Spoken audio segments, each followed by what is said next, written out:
Could Tyrann Mathieu join the LSU football coaching staff? Let's discuss. It's Locked on LSU. Here we go.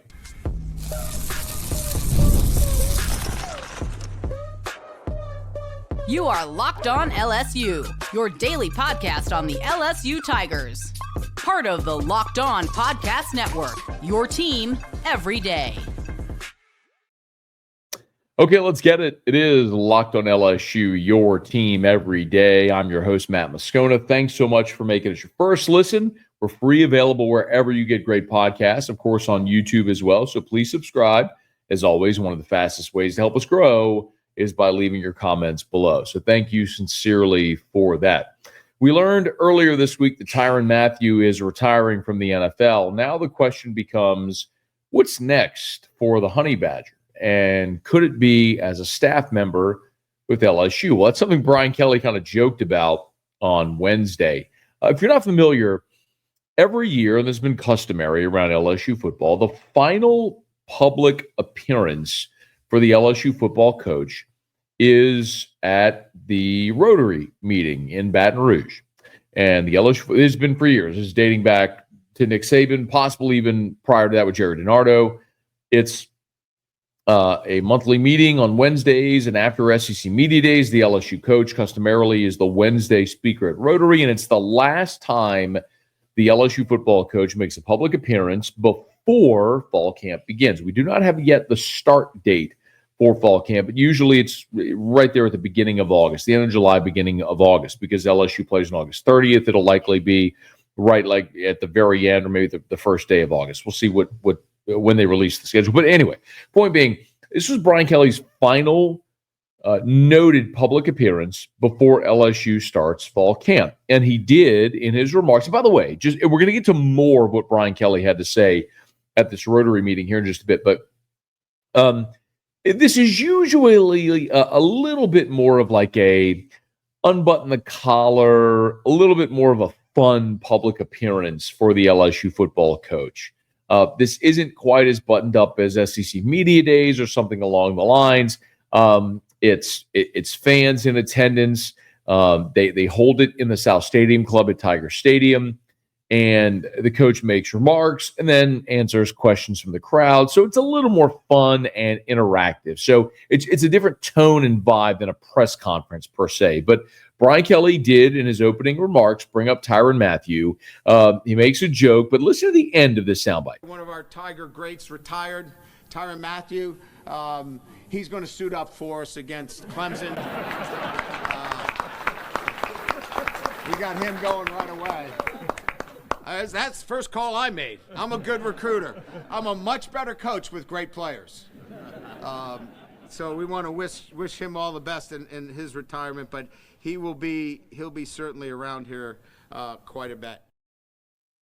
He'll certainly be around here quite a bit. Again, Brian Kelly made the joke about him suiting up against Clemson. Again, keep in mind the audience, right? This isn't a press conference. He's not in front of media. There are media invited to attend, but he's in front of 100, 150 Rotarians. They ask questions. This is a fan a crowd, so to speak. But he says Tyrann will be around quite a bit.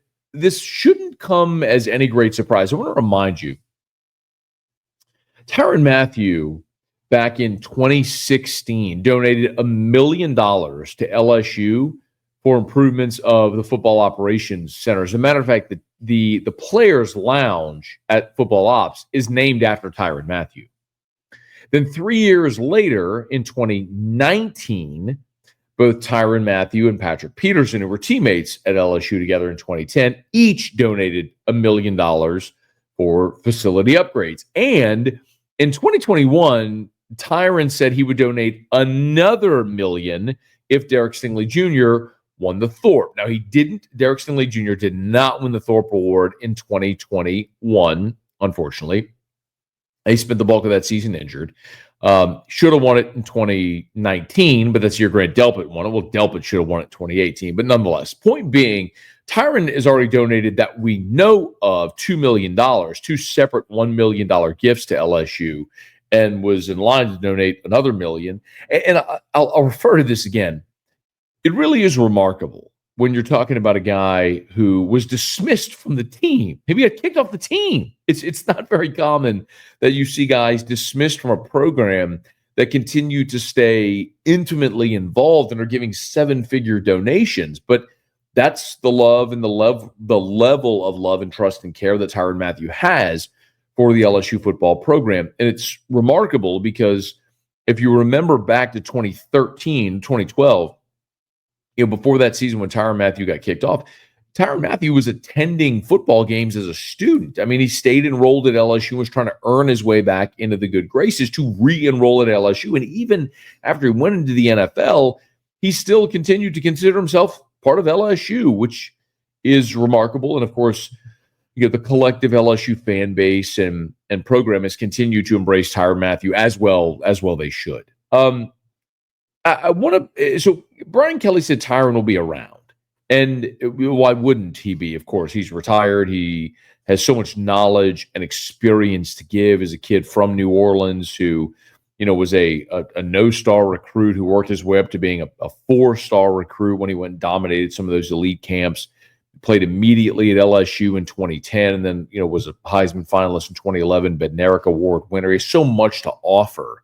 And when you look similarly with a guy like Kyle Williams, who played 13 years in the NFL and is now LSU's defensive line coach, there's a lot of benefit there. But our buddy Shea Dixon from On 3 The Bengal Tiger was a guest on After Further Review on Wednesday and talked about the possibility of Tyrann joining the staff. Give a listen. I'll be at LSU, but like I said, he doesn't have to start as a coach. There's a lot of ways you can have value out of Tyrann Mathieu in a building, like in an ops building. So I've got an ear to the ground. Look, I'm sure they'd love to turn it right around, but I bet he wants a little bit of break. He's a family man. He's going to kind of see what's next for him. But I don't see him going like the TV route or, him and PP7 are touring the country golfing at every great location there is.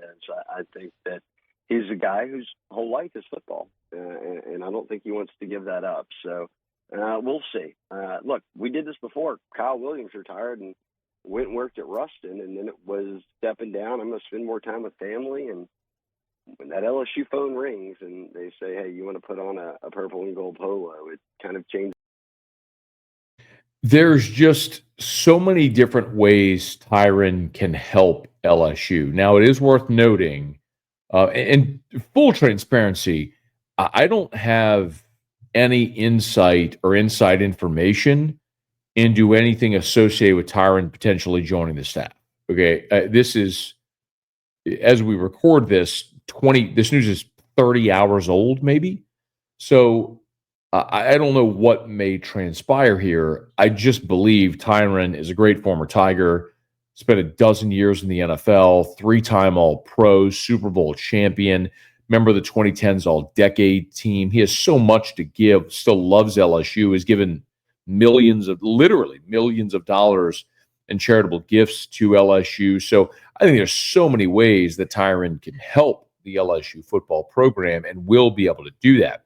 Now, if that's in a reserve role, in a off-the-field role, or potentially an on-field role remains to be seen. I will remind you of this.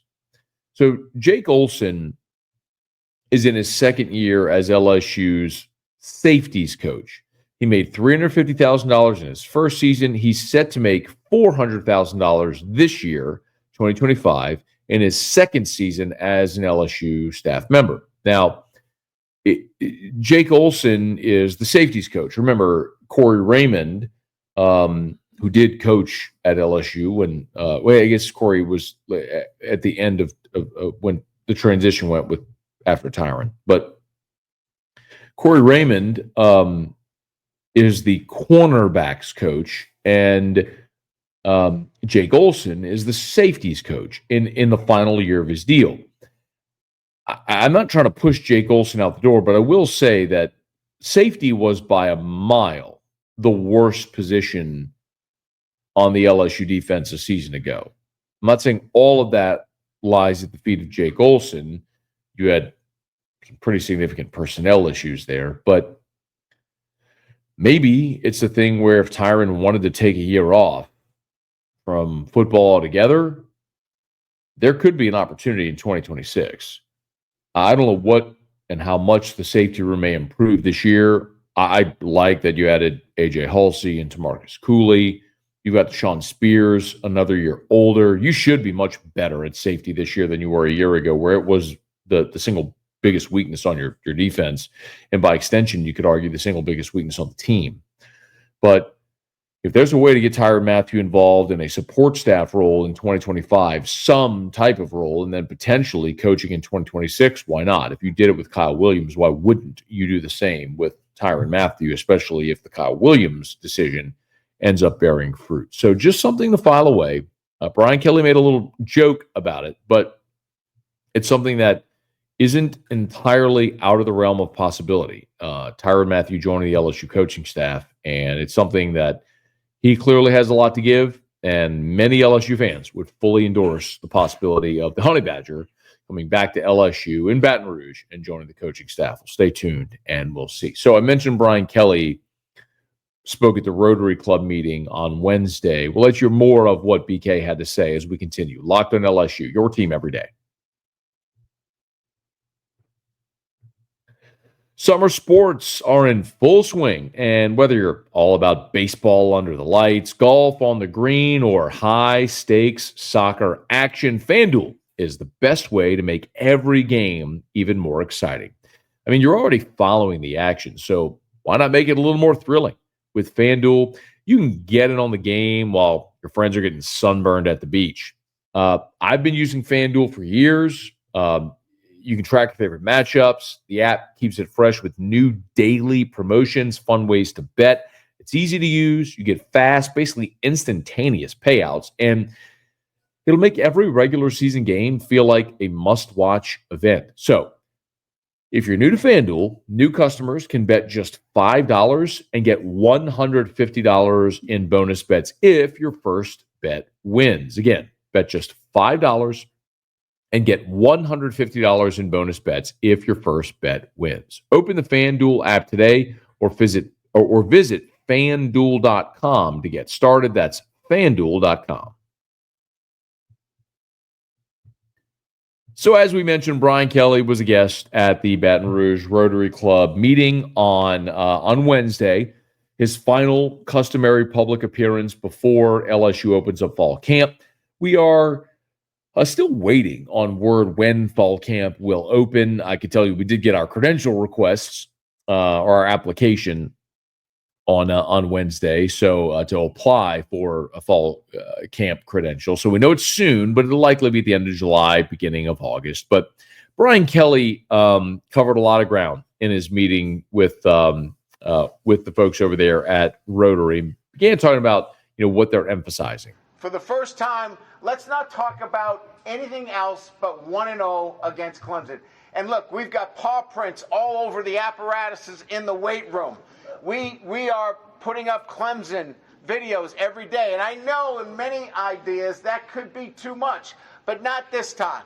Because our guys have a specific goal. It's attainable. It's a challenge, and they are driven individually to get that done. I know there's been a lot of conversation about if LSU is putting too much emphasis on the Clemson game. Again, what you just heard him say is not anything dissimilar from what he said at media days or throughout the off season. I tend to fall in line with it's only a problem focusing on that game if you lose it. I know it's been talked about a bunch, but I can't help but go back to 2011. This is the biggest opener since LSU played Oregon in 2011. And that was a 3-4 matchup. Oregon was number 3 in the country. They had lost the national championship game the year before to Auburn. LSU was number 4 in the country. They won the Cotton Bowl against Texas A&M. That was a game where Tyrann Mathieu showed out, was the defensive MVP of that game. And they met in Jerry World in a massive, massive opening game. Now, that was a neutral site game, but it was still a 3-4 matchup. And this is the biggest since then. It's certainly the biggest true road game that LSU's opened with. I mean, the only thing even comparable is when LSU opened with 2011 or 2021, a true road game at UCLA in the Rose Bowl, or 2009, a true road game at Washington up in Seattle. So they've done it before. But we never complained about opening up at the Rose Bowl or at Washington or the neutral site game against Oregon, because LSU was winning all of those games. They didn't win, obviously, at the Rose Bowl as part of the 5-game losing streak. But if what you're doing isn't working, try something different. And so, yeah, focusing on Clemson, I don't think it's a bad thing. I just remember very vividly covering that 2011 LSU team. And all throughout spring ball, I mean, from the moment LSU finished that Cotton Bowl against Texas A&M in Dallas in 2010, from the moment that game finished, everything was about Oregon, opening the season with Oregon in Jerry World. And it was a little different because Oregon had a truly unique offense at the time. They had that blur offense under Chip Kelly. And so the entire offseason was conditioning the team for that game. And LSU played great. And, I think Clemson is a real challenge. You've heard, if you're an everydayer, shout out, you've heard me mention that, like, I don't think I'm going to pick LSU to win that game against Clemson. You've lost 5 straight. They've got a veteran quarterback. They're at home. They got a coach that's won a couple of national titles, got a really talented team. And all the things stack up against LSU, but it certainly is a game you can win. I mean, the game was in Baton Rouge. I'd pick LSU to win it. But it's not to say you can't win that game.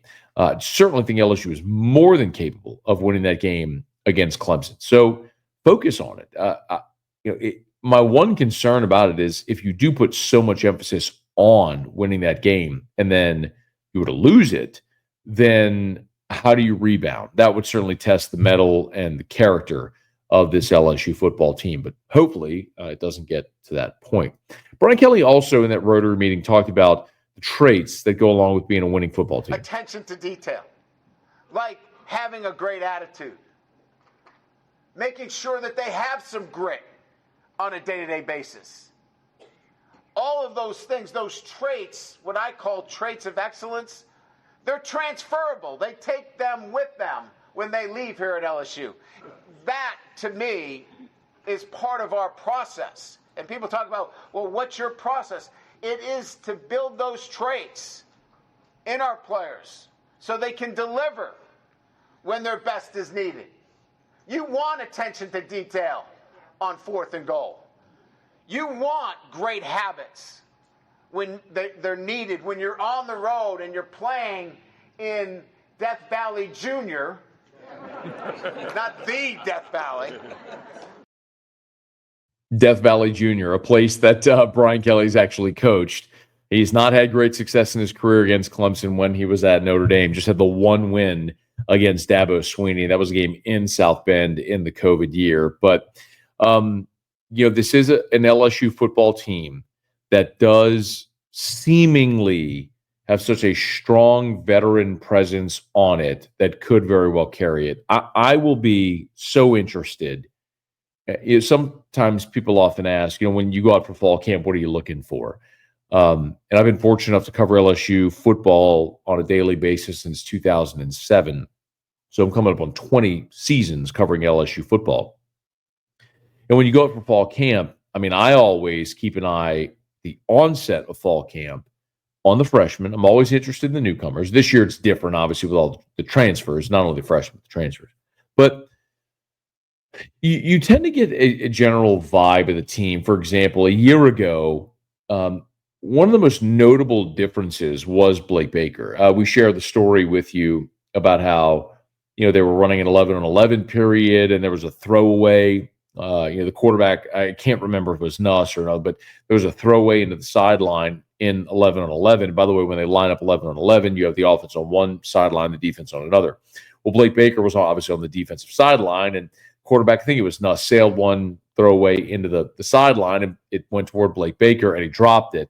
And then the whole team just, the whole defense got on him. He had to drop and do push-ups. The defensive coordinator is dropping on the field, dropping on the ground, doing push-ups because he dropped a would-be interception on the sideline. I mean, it was just evidence of the vibe and the character and the energy around the defense, which was so dramatically different. I know they weren't great defensively a year ago, but keep in mind how much of an improvement from being, 109th in the country in total defense in 2023, the worst defense in the history of LSU, to being a team that was 60th in total defense. I mean, you weren't good, but you were dramatically improved from what you were. A big part of that was Blake Baker and the culture that he built around defense. So how did he build that another year moving forward? But of all the things Brian Kelly said, the thing that probably stood out the most is when he talked about championships. And we'll get to that and let you hear it as we continue here. Locked in LSU, your team every day.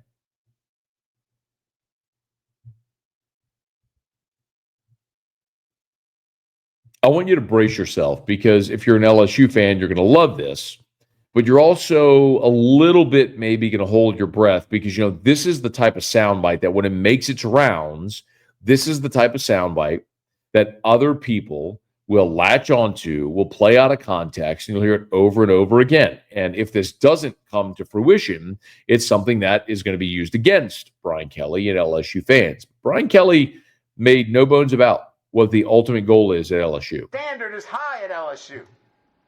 And that's why I love being here, because that standard has been set. So asking the question, when are we going to win a national championship, is not a question. It's just when we're going to win the national championship. Because we will. Because we have players, we have the standards, we have the support. It's not when, because we will win the national championship. Now, if you're an LSU fan, I think you've got to love hearing Brian Kelly say that. It's also the reason he's the LSU coach. I know we've talked about this for years now since he took the job, but Brian Kelly could have stayed at Notre Dame forever. He's the winningest active coach in college football. He was making nearly $10 million a year at Notre Dame. He was the winningest coach in the history of that program. He could have stayed there for the remainder of his coaching days, and whenever he wanted to, packed it up and moved on. But Brian Kelly took the LSU job because he looked and said, wait a minute. The last three coaches at LSU have all won national championships, and two of them are named Les Miles and Ed Ogeron. Kelly's thinking, I'm a better coach than them. What's going on in Baton Rouge that's allowing all of these coaches to win championships? Well, it's the ability to recruit Louisiana, build rosters, and win a championship. It's why he's here. It's the only box in Brian Kelly's career resume that's not checked, is winning the national championship.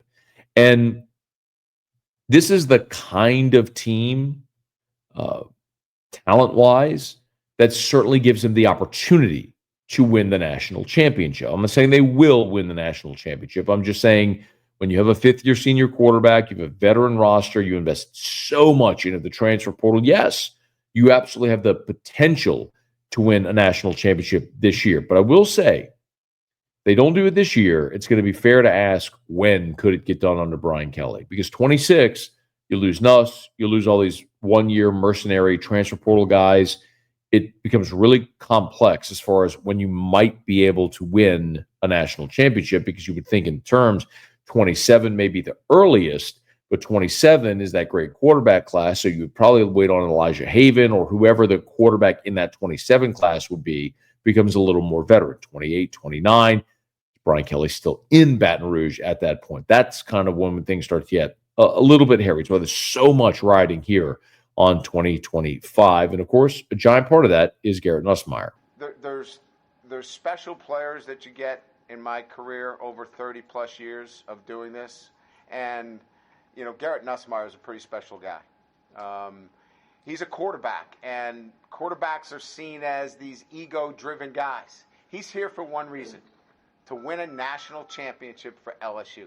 And that's how he lives his life. Like, he's other-centered. He's thinking of others all the time. So when your quarterback and your leader is that kind of guy, you can go into the seat and feel, you know what? We're in pretty good hands tonight. Let's go play. Let's make sure we got a couple of breaks, go our way, and call it a day.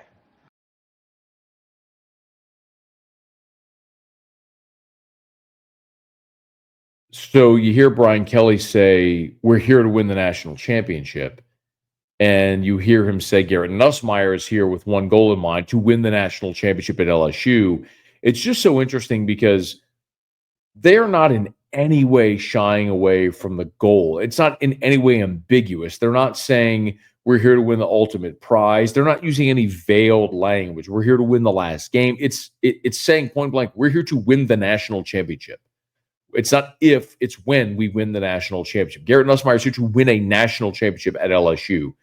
And I love that. I mean, I think that has to be the thing you're willing to talk about openly and state that as your goal and go address it and attack it. They've got the team to do it, and certainly surrounding Garrett Nussmeier with great weapons. I think the depth at that position is outstanding. Aaron Anderson was an electric player for us last year. He returns.